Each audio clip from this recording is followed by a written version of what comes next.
पाटील आता पुढे काय? तुम्ही आता काल मी तुमचं ऐकत होतं, तुम्ही बोलता सहज बोलून गेलात आता दिल्लीला जाणार आहे.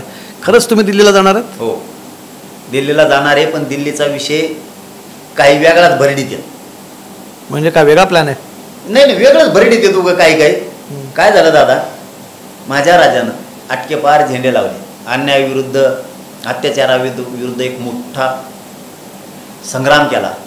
त्यातून अटके पार भव्य झेंडे फडकवले. आजही डौलानं ते फडकतात. अटकपासून कटकपर्यंत दिल्लीलाही भगवा झेंडा ठोकला. काय होतं आहे आम्हाला, म्हणजे मला माझं काम करायचं, लोकाला काय म्हणायचं ते म्हणत.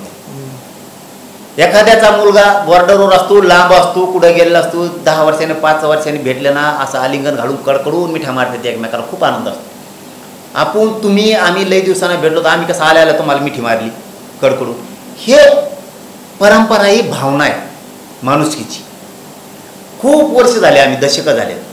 आमच्या हरियाणात काय भाऊ आहेत, आम्ही नाही भेटलो मराठ्यांना.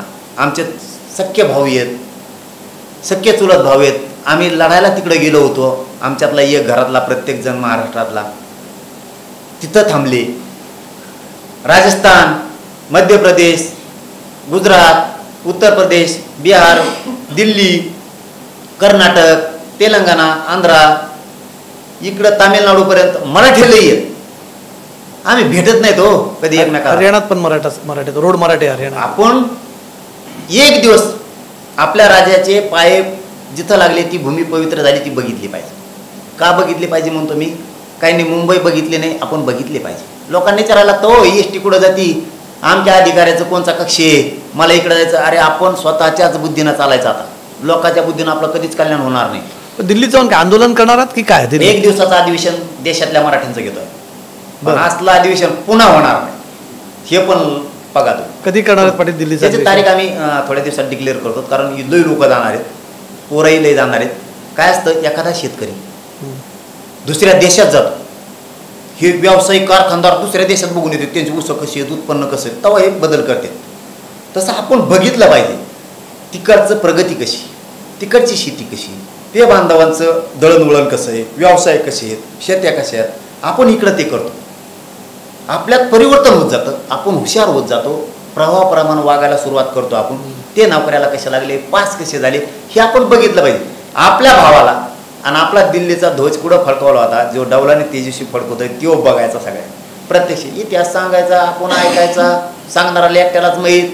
अरे आयुष्यभर कामं पडलेत, एक दिवस जायचं, आपण सगळे भाऊ देशातले एका जागेवर होणार, कडकडून मिठ्या मारून खूप आनंदाचा मोठा सोहळा होणार आहे. तो खूप मोठा आनंदाचा सोहळा होणार. दिल्लीत पण त्याला आंदोलनाचाच नाही, तो आंदोलन काही आंदोलन नाही, मागणी नाही, काहीच नाही. एक दिवसाचं मराठ्यांचं अधिवेशन होणार. तुम्ही आता म्हटलं की दसऱ्याची तुम्ही अल्टिमेटम, दसऱ्याला तुमचाही मेळावा असणार आहे, त्यात तुम्ही दसऱ्याचा अल्टिमेटमही दिला सरकारला. हो, त्यांनी दसऱ्यापर्यंत हैदराबादच्या गॅझेटच्या नोंदीनुसार प्रमाणपत्र वाटायला सुरू करायचे.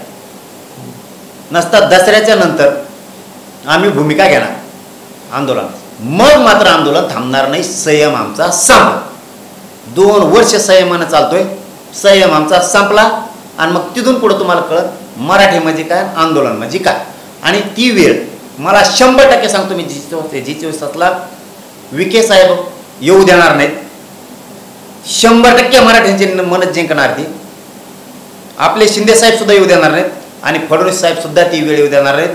मराठ्यांच्या गोरगरिबांच्या लेकराचा 100% त्या आशीर्वाद घेणार याची आम्हाला खात्री आहे.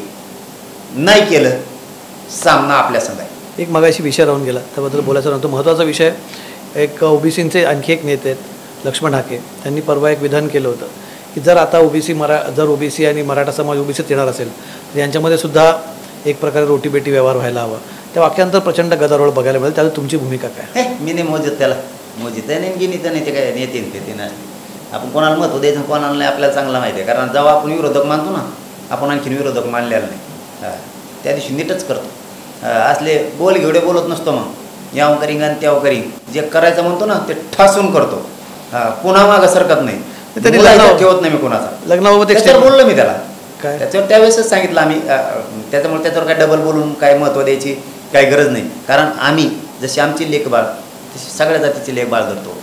लेखी बाजलीबद्दल बोलायचं नाही, नसता लोक दुमता काढीत असतात. एवढं सोपं नाही. इज्जतीपर्यंत जर आलं ना तर नीटच दुमता काढीत असतात. हा शब्द सगळ्या महाराष्ट्राला समजणार नाही. दुमटा काढणे म्हणजे काय नक्की? मग ते टाइम आल्यावर त्या दुमट्याचा तुम्हाला तासवरच अर्थ सांगा. नाही खरंच विचारतो, कारण महाराष्ट्राला समजायला तुम्हाला नक्की काय काय बोलीभाषेतले प्रत्येक विभागातले वेगळे असते. त्यांना शोधून द्या ना, त्यांना शोधून द्या, ते लगेच नेटवर टाकते.